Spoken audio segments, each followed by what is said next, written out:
listening to The Cooler Ring, a podcast made for manufacturing marketers. Here are Carmen Perry and Jeff White. Welcome to The Cooler Ring, a podcast for manufacturing marketers brought to you by Cooler Partners. My name is Jeff White. Joining me today is Carmen Perry. Carmen, how you doing, sir? I'm doing great. I'm excited for today's conversation. How are you doing? I'm doing awesome. Yeah. Another beautiful day on the East Coast. You know, they all are. They all are. It never rains or snows here out east. Certainly not the 10 inches we got last night. No, that doesn't happen at all. And we get the Canadian part out of the way again. Exactly. Well, but look, today's topic is one that, man, you know, it's something that gets talked about an awful lot in business. Like, you don't have to pry too hard to get a business executive of almost any stripe to want to talk about innovation. It's like one of the double spots on the bingo card, actually. Exactly. The word innovation, you've checked a few boxes. Getting them to do something innovative isn't always the easiest thing, but they'll talk about it. And what I love about today's guest is just the kind of lens that he brings to this, frankly, the noble cause of trying to inject more innovation in the corporate world writ large, but specifically, obviously, manufacturers is our primary interest. So I'm really excited to dive in. Yeah, lots of experience in this regard, too. So it's going to be an excellent conversation. So joining us today is John Patrin. And John is a seasoned marketing leader in the chemical space, largely Fortune 100 kind of space, most recently with DuPont. But welcome to the Cooler Ring, John. Glad to have you. Thanks a lot. Thanks, Jeff. Thanks, Carmen. Glad to be here. And I'm looking forward to talking about innovation and maybe double clicking on that and sharing some of my experiences of how to drive growth in an enterprise. Yeah, look at some. Let's before we jump right into the meat of the conversation, maybe give our listeners a bit of a background about your of your career and kind of what's led you to your current juncture. Yeah, thanks. So, yeah, I've had an interesting background, kind of a technical background. So, a material science and physics background. So I went to school here in Minnesota, graduate school and undergraduate. And then I had various, marketing roles at smaller companies as well as larger enterprises like at DuPont. So I've been, product manager, product marketer, led global teams. For a while, I also led an engineering group for about 4 years at a company. One role that we'll probably talk quite a bit about, while I was at DuPont, for almost 5 years, I was an innovation and growth leader. So that kind of bridged both kind of marketing and R&D. So it's a very unique role within DuPont, but it was a great role to have and experience for about 5 years. And it's an interesting title to have. It's like, we need to innovate and grow. Let's put that one guy in charge of it, right? It's only like it's just a $1.5 billion or so business unit. Yeah. Right. What, I guess that's got to be a little daunting, John. I mean, as you get that initial assignment, how do you, let's kind of just step back and say, okay, now what? How do you approach that? How do you think about innovating in the various aspects of a business and enterprise of that size? And how do you kind of begin to, I guess, eat that elephant one bite at a time? Yeah. So it was definitely a journey over a couple of years to really put significant that. But, initially when I got that role, and this is like 2018, I thought initially it was going to be, I'm going to manage all the innovations in our portfolio and more or less manage a spreadsheet of projects. But actually, this was a role in DuPont, and it was really, not surprising with DuPont being a 200-year-old company, innovations in their DNA. I mean, it's just what they do, what everyone does at DuPont. So it really took on much more meaning than just managing innovation projects. It was really about enabling innovation in the organization, in our business, in the water business. And it comes in many facets. So it is thinking about how you drive growth in the organization through innovation. It turned out that, one of the goals or objectives of innovation in the water business was half of the year over year growth was going to come from innovation revenue from those projects that were or products launched in the last 5 years. So that's may sound relatively straightforward, but the innovation revenue may only be about 25% of the total revenue, so it has to deliver half the growth. The other thing is really thinking about how you approach that and deliver that kind of goal or objective. It comes from having innovations in your core. In addition, you want to have innovations outside of your core markets and explore new areas to ensure you have sustained growth. You have to build capabilities as well of the people. So it really is a very comprehensive program. It doesn't happen overnight, like you said, Carmen. It takes many years to kind of build that program out. Let's dive further into that kind of very careful distinction you just made between innovation in the core business versus more kind of experimental markets or experimental plays. How did you have a fundamental different approach in one area versus the other, or a different appetite for risk in one versus the other? So it's a great question. The answer is yes to many of your questions. You think about innovating in the core, and many enterprises or companies, they're very good at that. I mean, you have already products in those markets. You're doing incremental changes to them. I mean, think about iPhone 12 to 13 to 14. I mean, Apple does that. They have to do that to stay relevant in the market. But each year, it's not significant changes. But they're through the course of many years, it's actually quite significant. But so those are generally those markets. You typically know the changes you have to do because you're getting feedback from customers. So the process that you may use in that is more a planning process or stage gate process. Generally lower risk. You may have some elements of it that are new or higher risk that you need to deal with. That's actually quite different than in those new market spaces, Carmen. So you might not know the market.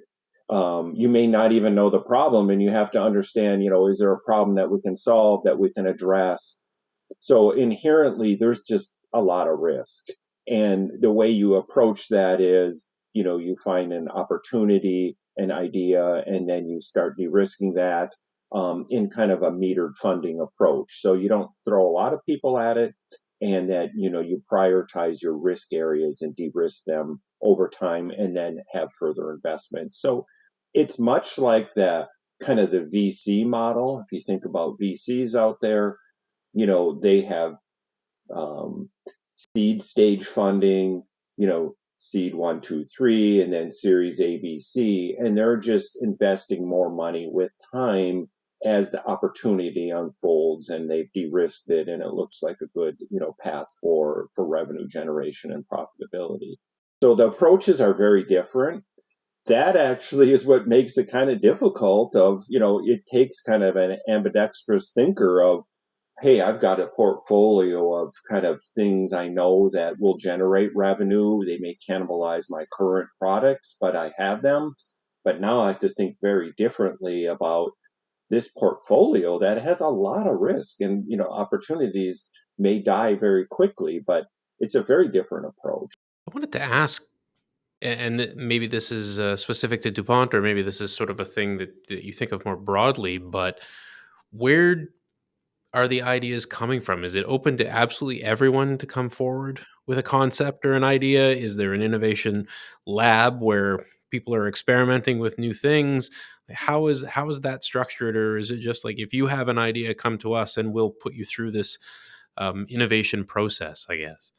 Yeah. So like in the core markets, I mean, we have, market segment teams they're kind of, managing their portfolio of innovations. Again, those are a little bit more incremental in nature. They're always talking to customers and exploring new pathways. So those teams, as well as people outside of those teams, would manage their ideas and bring them forward. In the new spaces, it is much more open, but we did put kind of a structure in place of, in opposed to just, having all ideas coming from all over the place. We kind of had what we call more strategic themes, like focused, big areas. An example, in the water business, whenever there's energy being generated or created, there's always water needed. It's the water energy nexus. So at a power plant, whether it's coal, gas, nuclear, there's water present. So, but there's a big movement to green energy. So that was kind of, think of that maybe as a potential strategic theme, is green energy. There's lots of ways of creating energy, maybe green hydrogen. There's new nuclear power plants being created that are a little bit smaller. So there's, a lot of opportunities, but we kind of had these themes that we would explore those areas as opposed to just a total wide open space. Having said that, we have a lot of people in the market talking to customers, and they may have ideas, and they can certainly share those and bring those forward, and we would vet them. John, you've mentioned a few times this notion of the innovation in the core seems to almost, by definition, be more incremental in nature. So how do you nurture more leapfrog innovations in the core business? Because or do you? Because it seems to me that just settling on that being incremental innovation could be limiting, but maybe not. Right. And, and that's a great question and comment. And that's what, you commonly see in larger companies is, you think about just going back in time when the company started, maybe as a startup, and then it grew to 100 million, and, they're in their market space and they keep evolving and maybe expanding in near adjacencies. But at some point that market may plateau. And so, you're kind of leveling off. There's kind of diminishing returns of your investment there. So, you need to, explore new pathways and, and put resources into new spaces. So from a resource allocation perspective, I mean, you may, depending on really what the strategic growth profile of your business is you may invest a certain amount of resources in the core for doing, innovation. And then you may invest, another percentage in this new space of just exploring new areas.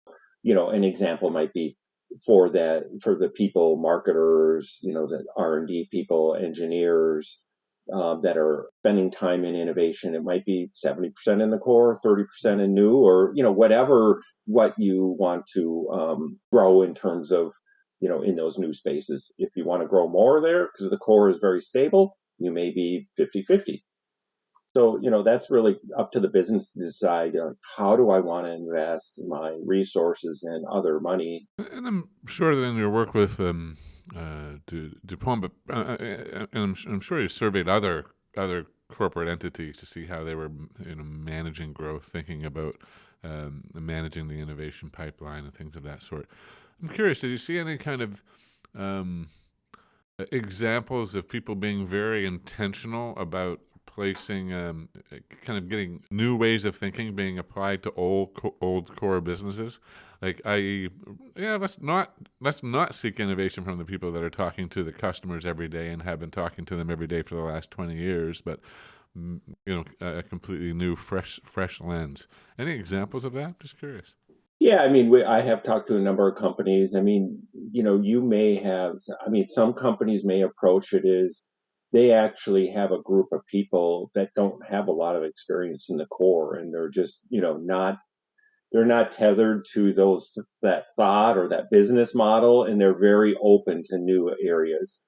Alternatively, you may have people that are from the core, but they're very forward thinkers. They have just a tremendous amount of experience. Maybe they've done innovations that have succeeded and others that have failed, and they kind of know, that approach of new ideas and how to test them. So, I would say there's not a recipe or one way, one size fits all of approach of how, what people you use for that. But I think the key part is you need to test things and you need to explore new paths and you need to de-risk them. And it's really kind of that approach that you use and to move, these ideas forward. On that, who is managing or kind of shepherding that idea through to fruition standpoint? I mean, I have to think that this is also one way that you can retain that more ambitious entrepreneurial talent, to be able to offer the opportunity to bring an idea to fruition. And I would assume we haven't yet talked about the process and the gates that people would go through, on that metered funding VC kind of model. you know how rough is it at the start versus kind of as it begins to refine itself into potentially at some point maybe it becomes a core business line. Yeah, I mean, it can take many paths. I mean, it certainly, in these new spaces, is typically not linear. You think about the VC model. I mean, those companies that are investing in these startups. I mean, it's you may have a problem that you've uncovered for a customer set. You have an idea or a solution, and you go work and see if that is appropriate for solving that problem, and it may just be too small. It might not, you might not even have the right technology, and then it's done, and then you try other paths. So there's a lot of iteration. It's definitely not a linear path. I mean, when you're doing innovation in the core, it's a little bit more straightforward. I mean, still there can be back and forth, but in this new space, it's a lot of learning and experimenting and testing and trying and de-risking and maybe going forward and then going backwards. So an example of some of the areas that we worked on, those, it may take a couple years from initial area of exploration of potential opportunities till you have a product. And that pathway was zigzaggy.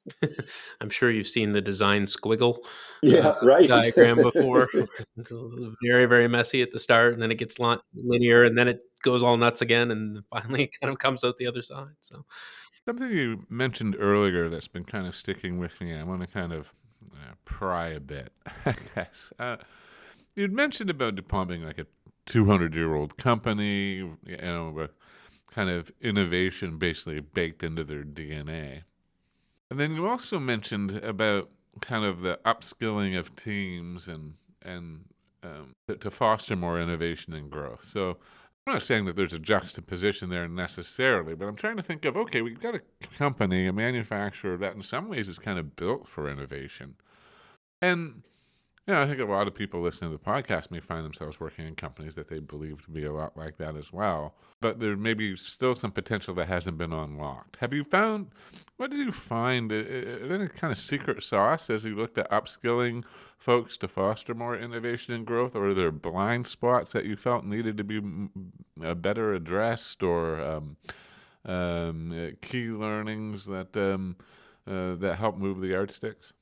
Well, I mean, one area that we probably all can relate to is typically people think about innovation and you think product, like I'm going to improve this product, but you know bringing new value to customers can be beyond just the product. It could be a different business model. It could be bringing services to them, helping customers optimize their process using that product, and that may be a service that you do. So to answer your question, I think that people need to think more openly and open the aperture up of really beyond product, and really maybe it's business model innovation and exploring new pathways there. So I mean, it once you start developing products and you've done that for maybe decades in your career, it kind of gets embedded. You're thinking about incremental changes or a product. But that business model innovation and thinking beyond that, that takes some time. It takes really some time. And like, how do you do testing and de-risking of those innovations? So that's kind of a new area for, many innovators to explore is, opening the aperture up for what the innovation could be. Man, I bet there's a lot of people listening that see themselves in that notion of the companies that are very, very, very good at innovating at the product level. But maybe it's just, yeah, opening opening the lens up further that's a really interesting thought. Is it just enough to say, "Hey guys, let's look at business models and services that we can also innovate in"? Is it just enough to say it, or did you find that you had to kind of introduce some experiences or training that kind of brought people out of their patterns? Well, I mean, it actually is a little bit challenging because you think about just an enterprise has its business model, and let's just say they develop products and, they design them, test them, manufacture them, bring them to market. Now you want to, just as an example, let's say you want to help, your customers optimize their process using their products, and that's more of a service. That actually is a change in the company's business model and like the people you need to engage with customers, your how you charge, what the price is for that, what the revenue stream is. It actually, I mean, conceptually, it sounds very straightforward, but implementing that change can be quite disruptive. And you really have to think holistically how you're going to do that across the organization, and how all those functions, engage with that new offering that you have. So, and that's why it can be limiting, is just because it's such a big hurdle to overcome to make that change. And the revenue might be relatively small at the beginning compared to your product revenue, that you're like, oh, okay, well, it's really not that big of an opportunity. But you see companies like Apple, think of all the services that they're providing now to you, data storage, all these other things, and it's billions of dollars now, and it's a very substantial part of their business. So yeah, that hurdle and having the people and just kind of the diligence to plow through that and go through all those obstacles that you may see. It takes a special person to go through that and bring that to the finish line. Well, you also have to consider how are those new business models, those new services going to be perceived by the customer, who maybe sees you as a product company or something like that. Hmm. Obviously, a very consumer oriented example, but a good friend of mine last week took his Toyota Highlander to the dealer because the remote start had stopped working. And what he found out was that he was only on the first year free part of the subscription of the remote start service, and if he wanted it, he needed to pay $19.95 a month going forward. So, changing that business model of how products are received and interacted with may generate not just positive things, but potentially negative experiences as well. Yeah, I mean, I think you're pointing to the inherent, as John was mentioning, really the just kind of riskier profile of innovations in a space that you're not used to innovating in. You're used to innovating in product. You're used to making better, cooler, new features or what have you. That's one thing, but innovating in new service delivery methods or business models does introduce a whole new set of risks. And John, you've mentioned that before, that you've used agile teams and Scrum methodology as a way of kind of organizing for managing risk, and frankly as a way of de-risking initiatives. Can you peel that back a bit more for our listeners? Yeah, that was an effort that we did. I mean, we had a couple agile coaches in the innovation team, and to really help our market segment teams. And I think what that really brought forward, in the organization is, oftentimes you run projects, it's more planning, and you just kind of go from, phase 1, 2, 3 and forward. But agile, it's a way and it's an approach of, really looking at your project and focusing on those areas that are high risk and addressing those first, versus, maybe waiting later into the program and or the project and and then you realize, wow, this actually is a really big issue, and it may, end the project life, and you've waited way too long. So I think that whole approach, and it's a disciplined approach, agile or the Scrum framework. It requires frequent meetings and reprioritizing your backlog, and I think that's all really good, because sometimes projects, people might meet only every month, and maybe that's not sufficient enough. Um, and then there was, some other efforts that we use, external consultants of, we call them learning plans, but in these high risk areas or these business model innovations or these innovations, there's an approach that you use to, looking at the business model canvas and looking at the areas that are of high risk and de-risking them first. So, it's all about prioritization and de-risking, and that, that's a learning process itself. So getting people to be good at that, and focusing on doing good tests to de-risk those areas that have high uncertainty. John, in the short time that we have left, I'm wondering, are there any examples of success stories you can share, either from your own experience or others of organizations that you may be aware of that have kind of employed this innovation process and succeeded? Yeah, I mean, within the water business, at DuPont, I mean, there's a couple examples, and this is public information. Last year, well, as I mentioned, we were exploring new areas like in green energy or sustainability. Um, so, we explored new paths that people are looking at for energy, for example, in green hydrogen. That's becoming, an area of high investment in Europe and in the US as well.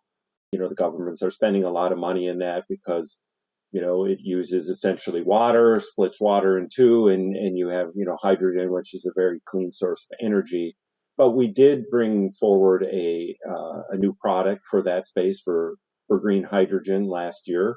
So we're really excited about that totally new market space for us, and expect a significant growth there. Another area, again, kind of in that energy space, is, the whole EV market is driving, consumption of lithium. Lithium typically comes from mining of rock, and there's various processes that use to extract the lithium. But another source of lithium is in brines, so that come from the earth. California has brines. South America has, many sources of brines. You can use membranes to take and concentrate that lithium in those brines, and it's a very kind of efficient process. So we had another, product, a membrane product that we launched last year for addressing that market. So, those are kind of two new market spaces for us. We didn't know anything about them. They're rapidly growing, so we had to dedicate some resources to that space, and develop those products. So that was pretty exciting. So those are the ones you hear about. Believe me, there's a lot of ones that we explored, that were killed, but that's part of the process, is that you're going to look at new areas. They may not be the right timing for you. You might not have the right technology, and they were killed quite quickly. We only had a few, fractions of people working on them, and we brought them to a certain stage and said, no, those aren't good. But it's nice to have a couple wins last year that we brought forward. That's very cool. I like, and I'm sure everybody can certainly understand that there'd be some innovations that got cast away along the way to get to those two successes. But there are two very interesting examples that you shared, and it just speaks to the cutting edge nature of the work that you were doing. I'm curious, John, is any kind of parting advice that you might share with our listeners who are endeavoring to encourage more innovation in their organizations, and maybe running into a roadblock, or any kind of last nugget of advice of how to think about it that might get them over the finish line? Well, in reflecting back on my career, and that, that time I spent in, working on innovation, very intense time, really, I think about growth now for an enterprise, and how do you approach growth through, innovation, and the approach of, thinking like this two-pronged way of staying, in the core, innovating there, having a certain resource allocation there, but it's explore new areas. It takes very different thinking, but for sustained growth in your enterprise or your business, it's really imperative that you think about that. Again, you'll take the approach that whatever is appropriate for your growth plans. But I think that's just so critical, to enable sustained growth is to really kind of have these two pathways.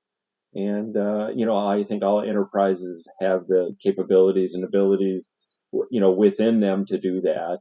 Might take some capability building of the people and the processes, but there's enough information out there for people to do that. It's been a fascinating conversation, John. Thank you so much for sharing with us today. Well, thanks. I enjoy the conversation. Thanks, John. Thanks, Carmen. Thanks, Jeff. Thanks for listening to The Cooler Ring with Carmen Perry and Jeff White. Don't miss a single manufacturing marketing insight. Subscribe now at KulaPartners.com/thecoolerring. That's KULAPartners.com/thecoolerring.